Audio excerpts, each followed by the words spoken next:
ये क्या कहते हैं, इसे कहते हैं कॉलन। ठीक है, और यूं आ जाए तो वो क्या है, सेमी कॉलन। लेकिन ये क्या है, अभी कॉलन और डैश की बात करते हैं। डैश और कॉलन बिफोर अ फ्रेज, ऐसे फ्रेज से पहले आता है, ऐसे फ्रेज से पहले आता है विच एट मिसिंग इंफॉर्मेशन, जो मिसिंग इंफॉर्मेशन को कंप्लीट करें। डैश या colon, I am repeating again, dash या कॉलन ऐसे फ्रेज से पहले आते हैं जो कि क्या करें, which aids the missing information. For example, अब एक एग्जाम्पल दूंगा, इससे आपको समझ आ जाएगा।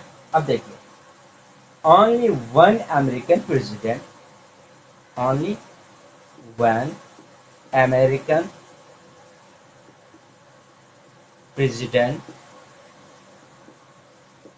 ठीक हो गए, only one American president has been unmarried, has been unmarried, okay, has been unmarried। अब देख लीजिए, यहाँ तक लिखा, लिखने के बाद मैंने यहाँ पे डैश लगाया, यहाँ पे मैंने क्या लगाया, डैश लगाया। उसके बाद मैंने लिखा जेम्स, जेम्स, ठीक है। अब देख लो, जेम्स उस बंदे का नाम है। Only one American president has been unmarried, सिर्फ अमेरिकी एक क्या थे, प्रेसिडेंट थे जो कि अनमेरिड थे। ठीक है, और उसका नाम जेम्स है। ये देखो मिसिंग इंफॉर्मेशन मैंने लिखा, यहाँ पे मैंने ओनली वन की बजाय आप जेम्स भी लिख सकते थे यहाँ, जेम, ठीक है, जेम, अमेरिकन प्रेसिडेंट जेम। उसको थोड़ा चेंज करके आप सेंटेंस को किसी और अंदाज में भी जेम्स लगा के लिख सकते थे, लेकिन यहाँ पे मैंने बाकी सेंटेंसेस फ्रेजेस लिखा। ठीक है, लिखने के बाद मैंने लिखा डैश लगा के, क्या लिखा, जेम्स लिखा, और ये हमारा क्या है, मिसिंग इंफॉर्मेशन है। मिसिंग इंफॉर्मेशन को आप डैश लगा के लिखेंगे। ठीक हो गए, पहली बात तो ये हो गए। ठीक है, विच एड्स द मिसिंग इंफॉर्मेशन, यानी जो मिसिंग इंफॉर्मेशन है उसको ऐड करते हैं। एक काम ये हो गया। दूसरा एग्जांपल मैं आपको दूंगा, उससे भी आपके कंसेप्ट क्लियर हो जाएंगे। बेसिकली एग्जांपल दे के एग्जांपल से समझाना कुछ और होता है, मैं जस्ट उसका डिफिनेशन करके आगे निकलना, ये आई थिंक गुड कंसेप्ट नहीं है, बल्कि बाय कंसेप्ट हमें पढ़ना चाहिए। इसी वजह से एग्जांपल पे मैं ज़्यादा फोकस देता हूँ। द, एक और example, the the product, the product, the product is available, available, okay, the product is available in three colours, in three colours, in three colours.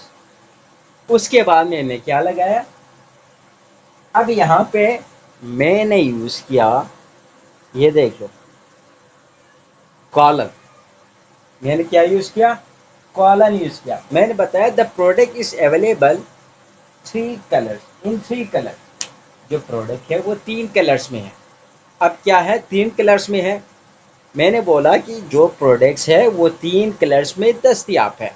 अब क्या दस्तियाब है, कौन से कलर है, मिसिंग है वो इंफॉर्मेशन, वो इंफॉर्मेशन मिसिंग है, तो हमने यहाँ पे क्या यूज किया, कॉलन का यूज किया। अब मैंने बताना है कि वो मिसिंग इंफॉर्मेशन क्या है। मिसिंग इंफॉर्मेशन अभी मैं लिखूं, फॉर एग्जांपल वो है, फॉर एग्जांपल वाइट, उसके बाद कामा आएगा। ठीक है, जब भी दो नोन आएगा और बीच में अगर कनेक्टर्स नहीं है, लिंकिंग वर्ड्स नहीं है, तो हमें कामा यूज करना पड़ेगा। वाइट हो गए, ग्रीन हो गए, ठीक है, एंड, एंड, एंड ब्लू। अब देख लो, ब्लू, और लास्ट में फुल स्टॉप आ गया। ये देखो इन दोनों के दरमियान मैंने कामा यूज किया, जब भी दो नोन आ जाए वहाँ पे कनेक्टर्स नहीं होंगे, ठीक है, लिंकिंग वर्ड्स नहीं होंगे, तो हमें कॉमा यूज़ करना पड़ेगा। ठीक है, दो नोन है लेकिन यहाँ पे कनेक्टर्स है या कंजंक्शन जिसे कहते हैं, ठीक है, तो वहाँ पे हमें यूज़ करने की ज़रूरत नहीं है कॉमा का। तो ये है कॉलन और डैश के हवाले से। डैश और कॉलन हमने देख लिया। डैश एंड डैश यानी ये हो गए, कॉलन हमारे क्या हो गए, ये वाला साइन कॉलन किया। तो ये दो चीज़ें हमने कर लिए। अगर मिसिंग इन्फॉर्मेशन है तो आपने सोचना नहीं है, ठीक है, ज़्यादा सोचने की ज़रूरत नहीं है। और बाकी चीज़ें आपको ये कहेंगे डैश वहाँ पे आएगा, कॉलन वहाँ पे आएगा, ये बहुत सारी चीज़ें आपको लोग कहेंगे, ठीक है, लेकिन सिंपल कंसेप्ट यही है, बस यही यूजेज है इसका। बाकी इधर उधर की बातें आपको बहुत ज़्यादा सुनने को मिलेंगे, लेकिन जो बेसिक कंसेप्ट है दैट्स ऑल। ठीक है, अभी वो कॉलन की बात करेंगे। ये वाला कॉलन, ठीक है, जो अभी आप जो बात कर रहे हैं ना, ये डायरेक्ट इनडायरेक्ट में भी यूज़ होंगे, वो मैं अभी कर लेंगे। जब डायरेक्ट और डायरेक्ट स्पीच की बात करेंगे वो कर लेंगे। ठीक है, अभी हम आ रहे हैं डायरेक्ट स्पीच पे। अभी हमारा नेक्स्ट जो टॉपिक है वो डायरेक्ट स्पीच का है। डायरेक्ट स्पीच की पंक्चुएशन में मैं आपको दिखाऊंगा कैसे यूज़ होगा। ठीक है,